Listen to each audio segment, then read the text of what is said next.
New Rings of Power Season 2 leaks. We might have an idea for what's to come in Season 2. Remember that show, The Rings of Power? You know, the show that everyone felt some kind of way about? Where the creators of the show attacked fans for not liking the show, and the Access Media attacked fans for not liking the show too, until like episode 4 where even the Access Media couldn't deny how bad it was and they got on board. The one where every piece of promotional material, every trailer was ratioed into oblivion. Comments like this, deleted reviews, various showrunners and executives and rewrites, yeah, and worst of all, the show that spat in the face of Tolkien's legacy. If this is ringing any bells, that's because about a year and a half ago, this happened. It's been that long. It feels like just yesterday I was absorbing rage content on YouTube in regards to that show and quite happy about it. It was so nice to see the fandom come together like that, and for the record, it doesn't matter how Amazon responded, they heard us loud and clear. That I am certain of. I mean, there's a laundry list of various ways Amazon could have handled the backlash to that show. They simply could have apologized to fans, walked it back, started from scratch. It's funny how wild and unheard of that possibility seems, but it at least would have kept Amazon in the good graces of fans. Acknowledging the failure and the mistakes, promising to try again, firing the showrunners, writers, etc. It's been done before. Remember when the promotional material came out for the Sonic movie and Sonic looked like a monster? Fans lost their minds and director Jeff Fowler responded on Twitter, quote, "The message is loud and clear. You aren't happy with the design and you want changes. It's going to happen," end quote. I mean, it's not really an apples to apples comparison, but that movie made like $300 million. The sequel made like $400 million. Obviously, the fans didn't hold their mistake against them. The creative team corrected their mistake and all was well. My point is that fans for the most part are forgiving as long as you acknowledge the mistake, correct mistake, it's no big deal. The truth is most individuals don't like to admit when they messed up, let alone a billion-dollar multinational company. See, they couldn't fail. Amazon spent too much money on the show, they couldn't be embarrassed by failure. I mean, they should be embarrassed, but what I mean is, Amazon is a multinational online retail company, tech company, digital streaming, AI, e-commerce, the list goes on.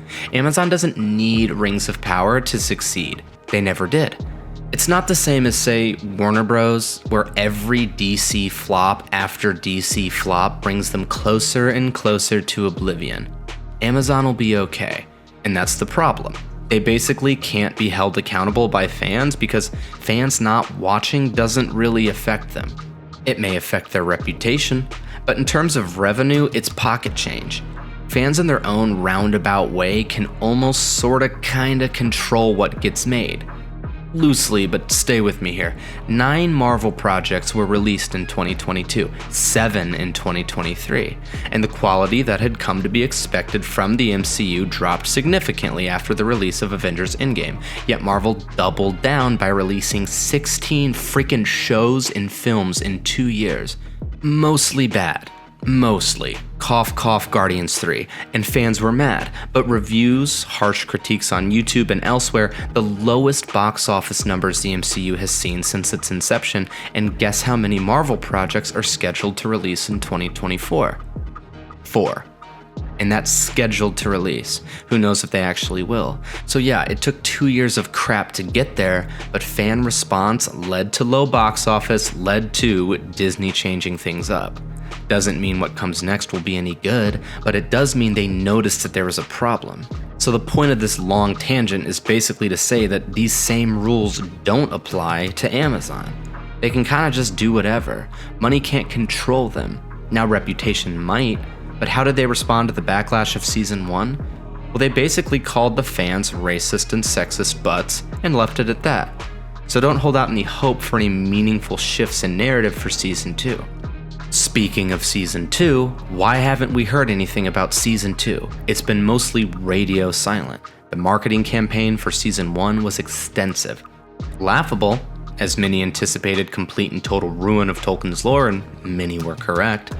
Marketing certainly didn't do them any favors, given that every trailer and every piece of promotional material looks like this.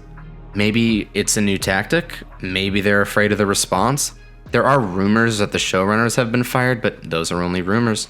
Amazon likely wouldn't want to admit to this given that it's a form of defeat, admitting their show wasn't what it was supposed to be. It's also been reported that every episode of Season 2 is being directed by women, because that's news for some reason, but mostly, again, radio silence. The show is still set to release in 2024, but I'm starting to think this isn't gonna happen. Now on to the Season 2 leaks. They're coming from the OneRing.net in a piece titled New Rings of Power Rumors Tease Unhinged Season 2. I'll run through the leaks here. First off, the contents of the leaks have supposedly been, quote, corroborated fully by someone close to the producers who shared more information, end quote. So take that for what you will. To begin, it's being said that Amazon secretly acquired the rights to the Silmarillion for use in Season 2. For the few of you who don't know, the Silmarillion is essentially an account of the history of Middle-earth. It's pretty complex, a collection of various stories regarding the early history of Middle-earth. It was edited and published by Tolkien's son, Christopher Tolkien, in 1977. Amazon having the rights to the Silmarillion is a big deal. Sadly, given what they did with Season 1, I'm almost certain they will have no idea what to do with it. Another leak is that the season opener will dedicate itself entirely to Sauron's backstory. That is, Sauron's backstory in the world of Amazon's Lord of the Rings. Supposedly, the animosity between him and Adar will be further expounded upon, because that's what fans care about, a backstory between Sauron and a made-up character. Just more wonderful opportunities for the writers of this show to really flex their creative chops and butcher more lore. The animosity between the two supposedly fueled by the tragic death of Sauron's son, another made-up character. So the Sauron backstory episode will essentially be a made-up backstory. Even though there's a real backstory, they're just gonna make up stuff with made-up characters and so on and so forth. Sounds a lot like Season 1. Anyways, let's continue. There will supposedly be an opening scene in Episode 1 that portrays the genesis of Arda, the music of the Ainur. The story of Eru Ilúvatar creating the Valar and the Maiar, who then sing Arda and the universe into existence. Given that this is Amazon's The Rings of Power, I'm envisioning someone such as Queen Latifah playing Eru Ilúvatar. Fuck all y'all! This particular leak goes on to discuss interactions between Mairon and Olorin, which are the Maiar names of Gandalf and Sauron.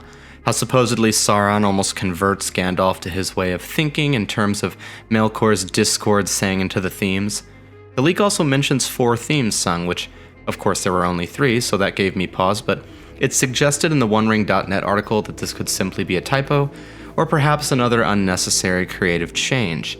If a lot of what I'm saying sounds like nonsense and you're not a Tolkien geek, there's a great YouTube channel called Nerd of the Rings, which does deep dives into Tolkien lore. If you want to go down the rabbit hole, that's a good place to start, or simply reading the books, but books like the Silmarillion are not the easiest to read. Back to the leaks, there's another one that states that Celeborn will make an appearance as well, Galadriel's husband, who's supposedly dead, but lore-wise is definitely not dead, but maybe Amazon-wise is dead? Who freaking knows, man? And to add insult to injury on this one, Celeborn will show up, but it won't actually be Celeborn. It will be Sauron masquerading as Celeborn. I mean, wow, what a wild twist, right? Jesus. Okay, moving on. Tom Bombadil and Goldberry have an episode. Cool, right? I personally feel like this character is dangerous territory, but especially dangerous given who's behind this particular show. I'm just gonna quote a bit from the article because it gets worse.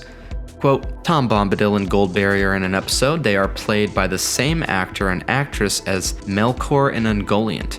The show will confirm the long-held fan theory that Tom and Goldberry are Melkor and Ungoliant serving out their punishment bestowed on them by Mandos, end quote. So this isn't a fan theory I've ever heard of, and I'm a pretty big Tolkien geek, not the biggest, but up there. And the author of the article shares the same sentiment, even quoting a well-known Tolkien historian who says, quote, this is not a fan theory, this is just fan fiction, and it's really garbage fan fiction at that, end quote. Tom Bombadil's appearance in the Fellowship of the Ring is powerful. The ring holds no power over him. It affects Gandalf, but not Tom. It's powerful and mysterious and sort of brief. You know he's something special, but you don't know what. I just feel like an entire episode dedicated to this character is dangerous territory. Too much time for the writers to add crap, and we know they love to add crap. And lastly, a supposed entire episode about the great line of horses, the Meras, and how Gandalf met Shadowfax. Awesome, an entire episode dedicated to beings who didn't even exist in the Second Age. So here's a little fun fact about Amazon's The Rings of Power Season 1. Only 37% of people who began the show with Episode 1 watched until the end, meaning the end of the series. Tolkien fans love their lore, but it's not just some geek culture thing, it's beautiful stories that Amazon butchered. I would argue that first and foremost, the show was bad, objectively, that in most circumstances, lore can be tweaked in a way that doesn't always have to rub fans the wrong way so long as the story is still good. But the show was bad. Bad writing, bad pacing, mediocre acting, just bad. But this rule doesn't necessarily apply to this show because this show messed with a fan base of seriously passionate individuals, Tolkien fans. We saw something similar happen with Disney's Star Wars sequel trilogy, where the media acted like Star Wars fans were picky and overly critical, labeling them the fandom menace when really they were just passionate and cared about the property, unlike Disney. Tolkien and Star Wars is not the same thing, but my point is that this wasn't just some random story they messed up. This was Lord of the Rings. This was Tolkien's legacy they were messing with, lore that gave rise to modern fantasy. When you think fantasy, dark lords, elves, dwarves, medieval type settings, and things of that nature, yeah, Tolkien. And Tolkien fans take this stuff seriously. The Silmarillion has sold over 1 million copies, and that thing is not an easy read. Far less than The Hobbit and Lord of the Rings, which sold over 100 million copies each, but over 1 million lore-hungry fans bought the Silmarillion. It just goes to show how much people care about the lore. There are YouTube channels dedicated to dissecting every piece of Tolkien lore they can get their hands on. We take this stuff seriously. And worst of all, Amazon's The Rings of Power insulted those fans. You know, the ones who pay for Prime Video and watch the show. You can't expect good reviews when you mess with these stories. But after watching what happened with Season 1, I'm starting to wonder if they even care what fans think. They've got the money. Maybe this explains why it's been radio silent in terms of marketing for Season 2. Either way, Season 2 will come, and hopefully the 37% of people who chose to stick around till the end wake up and smell the garbage.